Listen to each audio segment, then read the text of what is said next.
C'est l'incontestable match au sommet de cette journée de Ligue 2. Dijon, 3e, accueille 3 premiers. Deux équipes qui pour l'instant accéderaient à la Ligue 1. Dijon doit tout de même se méfier. Les Bourguignons sont à égalité de points avec le 4e. 3 de son côté compte déjà 8 points d'avance sur cette même 4e place. Dijon qui va évoluer sans Benet et Souprayen blessés. L'Estac de son côté est privé de nombreux joueurs. Saunier et Martins Pereira sont suspendus. La défense est donc en difficulté. Diaye, Othon, Nivet et Jean sont blessés. Beaucoup de joueurs importants. Ça n'empêche pas les hommes de Jean-Marc Furlan de se procurer les premières actions intéressantes dans ce match. Et notamment sur celle-ci. Mais ça passe au-dessus au final. 3 est la meilleure équipe du championnat à l'extérieur. C'est ce que l'Estac essaye de montrer. Mais Dijon a de très bons résultats à la maison.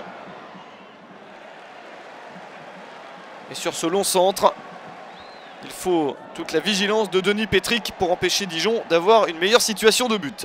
Encore une possibilité sur ce centre qui se transforme en tir. Et toujours Petric pour mettre la balle en corner. Dijon est de plus en plus entreprenant. Des Dijonnais qui restent sur 7 matchs sans défaite, 3 victoires et 4 nuls. Mais attention tout de même à cette équipe de 3 qui ne panique jamais et qui perd rarement.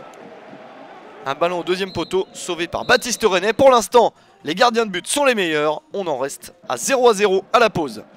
En seconde période, Dijon continue régulièrement à avoir de bonnes situations. Et pourquoi pas celle-ci?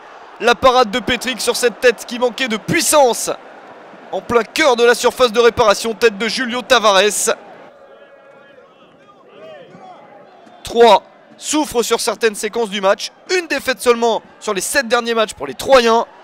Et parfois, ils ont failli encaisser le premier but. Ce sont eux qui réussissent à le marquer. Sauf que l'arbitre du match, Franck Schneider, le refuse car la balle est sortie avant le centre en retrait. Il n'y aura donc pas de but pour Henri Bienvenu et pour l'Estac.